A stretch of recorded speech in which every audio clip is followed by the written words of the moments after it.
இன்றைய வேதவசனம் ஜூன் 4 வேதத்தில் கொலோசையர் 3:2 பூமியில் உள்ளவைகளை அல்ல மேலானவைகளையே நாடுங்கள். நம்ம எல்லாருமே இந்த பூமியில் தான் இருக்கோம். நம்ம இந்த பூமியில் காலையில் எந்திரிச்சதுலேருந்து நைட்டு படுக்கிற வரைக்கும் எதை குறித்து யோசிக்கிறோம் அப்படின்னு சிந்தித்து பாருங்கள்.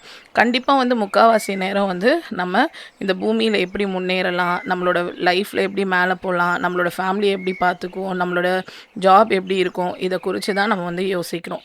ஆனால் உங்களையும் என்னையும் ஆண்டவர் ரட்சித்ததற்கு ஒரு நோக்கம் இருக்குது. அந்த நோக்கத்தை நிறைவேற்றுகிறதற்கு தான் ஆண்டவர் உங்களையும் என்னையுமே இந்த பூமியில் வச்சுருக்காங்க.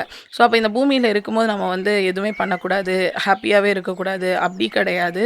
நம்ம ஆண்டவருக்குரிய காரியங்களை தேடுகிறவர்களாக காணப்படணும். ஸோ ஆண்டவர் நம்ம மற்றவங்களுக்கு அவரை குறித்து அறிவிக்கணும் அப்படிங்கிற ஒரு பெரிய நோக்கத்தை வைத்திருக்காங்க.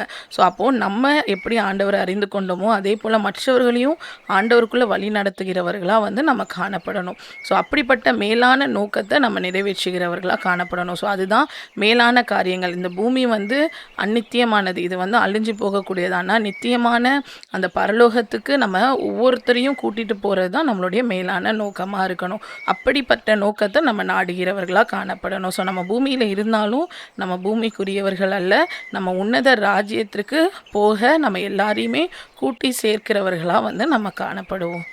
Thank you. Have a good day.